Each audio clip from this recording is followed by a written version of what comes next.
13th day of January. A lot of the snow has melted off. We're going to go check some trail cameras. It was 54 degrees here yesterday, and all the south-facing slopes are gone. The snow's gone, so we'll do a little walkabout and check some cameras. Yeah, the snow is anything that was on a south-facing slope yesterday got burned off, that's for sure. That's the value of south-facing slopes. Now, in the next 24 hours, we're supposed to have a snowstorm come through, and that'll change all this. It's too really, well, you never know when it's too early to look for sheds, but I got other priorities today. But like I said, it didn't take long for that snow. It came New Year's Day, basically, and here it is, the 13th. So we had snow cover for almost 2 weeks, but pretty much well gone right now. It's just, the older you get, the years just go by so fast. I mean, when I was in school, it seemed like it took forever for time to move. But now, it's just a snap of your fingers. From food plot time to next month, we'll be shed antler hunting. That's only 2 weeks away. But like I say, there's still snow on the ground. Not much, but scouting for a new tree stand also. Trying to get this scrape is for a good east, northeast, southeast wind. I'm trying to find a good tree that I can get into a southwest wind. So it's a good time to observe for that, look for that. The creek is right there. So that's only 20 yards off the main trail. And there's a tree that's leaning back, but it's not what I consider ideal. It's awful small, but it would lean back with a ladder stand on it, and you'd have the sun at your back in the morning. And like I say, the creek's right behind it, so that might be a possibility. But this is the time, if you get a chance, is to do that. That other tree back there sort of breaks up your silhouette somewhat. And like I said, the way that tree's leaning back, a ladder stand would go on that real easy.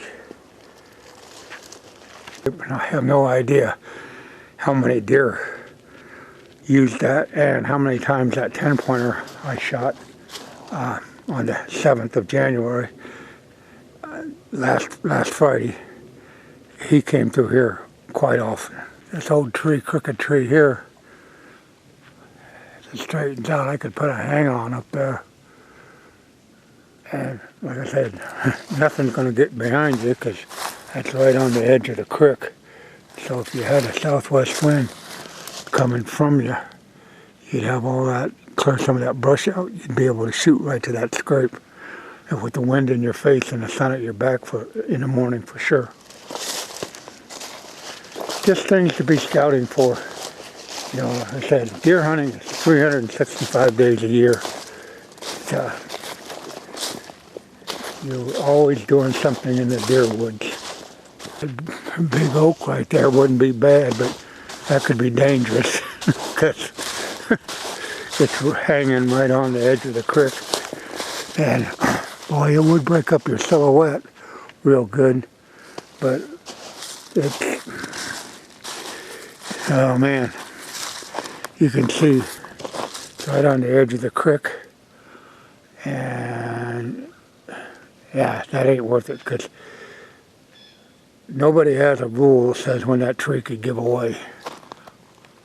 Water in the Missouri crossing is flowing. Hey, you know it's warm. So, a lot of deer track will traverse across there. And the nice thing about deer track, You know, if they're leaving tracks in it, it was late in the afternoon, because usually it froze in the morning.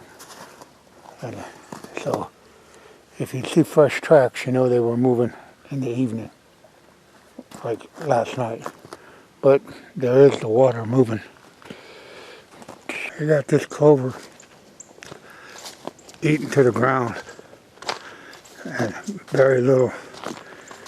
Yeah, but it's still got good clover in it. It's just been cropped off right to the ground. Like I said, you can see the clover, but it ain't any taller than the bottom of my boot. That's the Whitetail Institute clover for you. It really gets browsed on, and it got ate to the ground. Putting deer pellets on there, but as I stand over here in the snow, the browsing has been non-existent.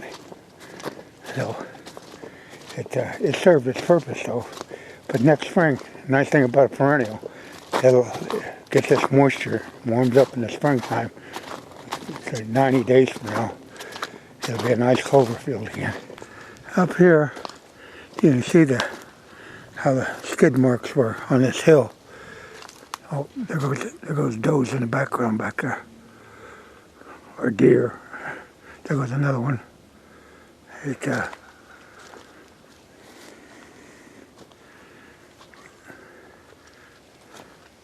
This was the clover plot when we reseeded it there back in August, and we side dressed it with winter oats. And those winter oats at one time over here under these trees were over 1 foot tall. And Whitetail Institute has the exclusive right to those oats because they were found to be, by research, the worst oats to plant. And the reason they were the worst oats to plant was because of the deer consumption of them. And so they took them off the market, and Whitetail Institute ended up buying the exclusive rights to them, and they made one heck of a forage. But like I said, when I was back here in October, this area was 1 foot high and with the whitetail oats, and they are non-existent. Man, tons of forage consumed, but that's what it's for. Like I say, this was the oldest clover plot, and it lasted it lasted a good 8 years. And this year I turned it under. Well, I guess the year before I turned it under, and that would have been 2020 I turned it under. And this year I came back in and put a nurse crop of forage oats and imperial whitetail clover in there, and I tell you what, it got, well, consumed right to the ground. But the nice thing about it is in this spring in 2022 is when this will really come into play. We'll get it fertilized in the spring with 624-24, and hopefully we'll get that clover kicked into high gear. But it really was hammered. I like taking you along in these little scouting events because you want to see how your food plot's held up. And this is just January, so this one would have been pretty much non-essential because of the consumption of it earlier in the season. But we'll gravitate up to the top and see what we got up there with our annuals. You can tell just by this snow that there's been, these tracks are really, really old. And I haven't been down here for, well, back in here, I haven't been down in here for this easy, not November, not December, So this is the first time we've been down in here after all the wind, and I see another tree limb got knocked down. That just worked. Of course, deer can still traverse that, but what was there yesterday may not be there tomorrow. That's so true in life.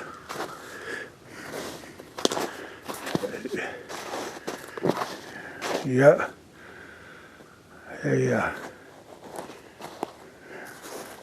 Old dead timber.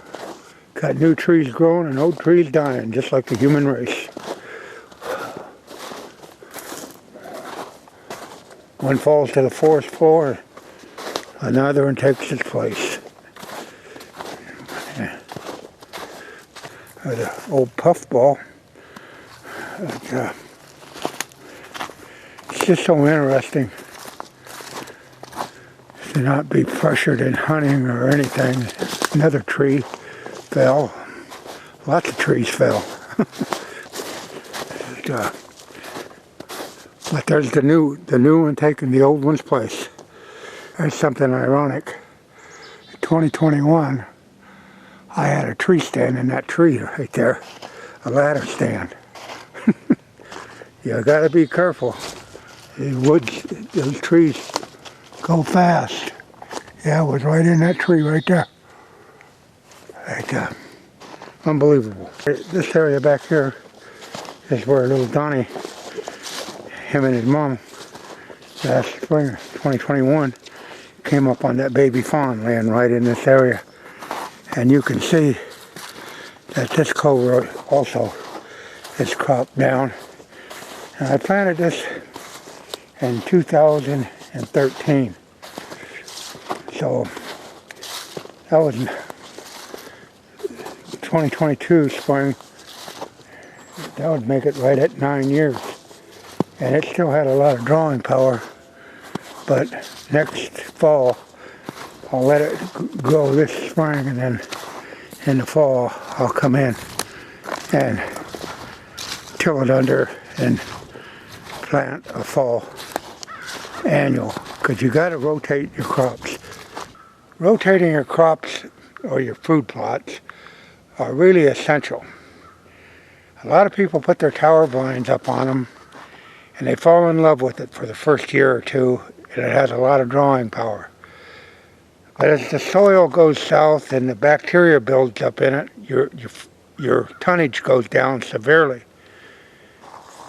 And in doing that, you have to rotate your crop to get that bacteria killed and get a new crop growing. And because, oh yeah, you have tremendous results for a year or two on those annuals or even perennials, but you have to rotate them.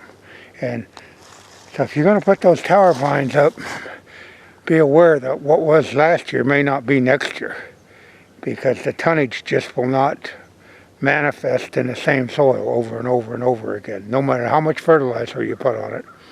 That's why crop rotation is so important, and you have to understand that.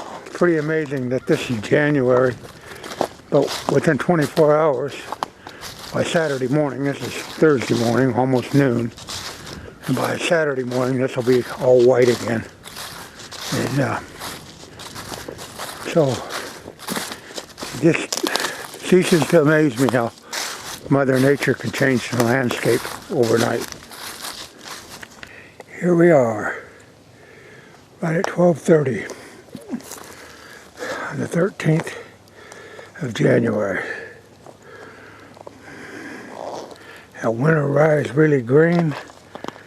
There's still remnants of the borascas. They've been hit pretty hard, but it's really neat to see how green that is. Oh man, they're over here in the bean field. Part of it anyway. And the beans there's still a lot of beans on the pods, or on the stalk, but they've definitely been, as you can tell, they've been grazed upon, And this is basically the middle of January, and we still got a lot of winter food source going here. Those beans, and here was the forage oats that we planted. See how green that is in the middle of there? Lots of consumption still going on because it's greened up. You know, it's down under the snow. Boy, we got a lot of beans. And that's what it takes to sustain the grazing pressure that goes on here in winter. And we got a lot of winter left. We aren't even into the first month, full first month. So we're in good shape with the food source. And this will keep next year's deer herd in the neighborhood in real good shape. It comes with a price, but it's worth it. Because you're not going to keep the deer on your property 24/7. That's just not the nature of the beast. But, boy, we really got a population of beans. Here's the hedge apples. And you seen the other night, does were over here eating. A lot of deer crap right there. So those hedge apples, they really produce a good food source in the winter. But that's why it was important to get something green up here. And like I said, this is January, and this is greener than it was in August. So, and there's still turnips here. Look at that guy. But you can do it, but you got to be persistent, and you got to keep carrying on. So right here was the hair of that one buck I cut, and he cut and run there on the 3rd. And now you can see the configuration of the tree. There's the stand, and that's a big tree, so it really blocks up your silhouette, and you need it that way. Right in here is where I shot the deer Friday night. It was straight up there. You can see that one dead tree that fell down. It's all white. I had to get that out of the way on the 3rd. But just going over a little review. But that big oak tree there, it definitely has its natural camouflage, because it's pretty hard to pick out a human body in there. And like I said, when I shot at that deer on the 3rd, this was its hair, and it hit this tree. It broke that broadhead off. I don't know. I thought I might see it, but I don't see it. There, yeah, there it is. Right there it is. Right there. Right there it is. That's the broadhead. It stuck right in that tree. And it snapped that, as that deer ran, it snapped that shaft off. That was a clean miss. But there it was. I didn't want to dig around in the snow, but it's pretty nice to share that with you. It snapped it off right in the shaft as it hit that stump. So, just a little too low. But that's the 100 grain muzzy right there. Snapped off. From that muzzy, we were 19 yards, 20 yards to the food source. So, it's nice about late season. Don't go deep into the timber, because that's where the deer are. Set up on the edge and hunt it in the late season. Or you could hunt it during the regular season, but hunt it sparingly.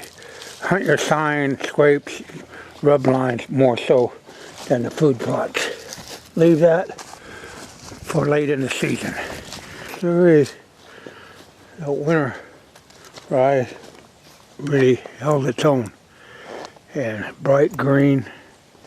And you notice over here the clover that's planted in here, it got ate to the ground, which is a good thing.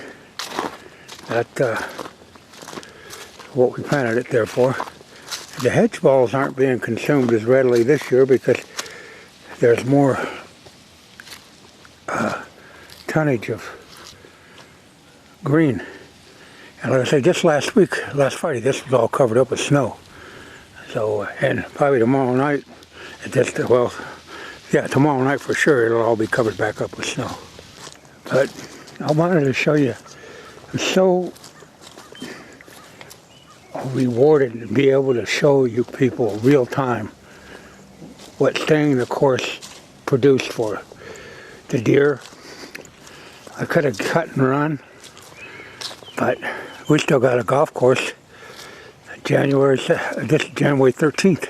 Here was what I was talking about the other night. See how camouflaged? You can't even tell there's a ladder stand in there. I left that thornwood tree there years ago, and it has its own food source. And this thing, the deer have been in there eating these bean pods. They're high in sugar, and they really go after them. You know, there was an abundance of them, that's for sure. But you can't even tell there's a stand in there. That's how you want to camouflage your late season tree stands. I hope you enjoyed that little walkabout. Beautiful day out. Don't need no gloves, no hat, no nothing. But just showing you the late season and the results of annuals and perennials and the food source. And so I hope that's at least one of you learned something, and you can gain by me taking the time to videotape real-time hunting and real-time food plots. Well, we'll wait a couple weeks and then we'll be shed hunting, I guess. It starts the 1st of February, I reckon. See how it goes, if there's not a whole lot of snowpack on the ground. So, later. Tuesday, I believe on the 18th. We just had a huge snow event last Friday and Saturday, and here it is Tuesday. And I want to take, last Thursday we were up here on the food plots, and I just want to show you unprecedented amount of deer activity going through here. But you got to keep in mind, a few deer can make a lot of track.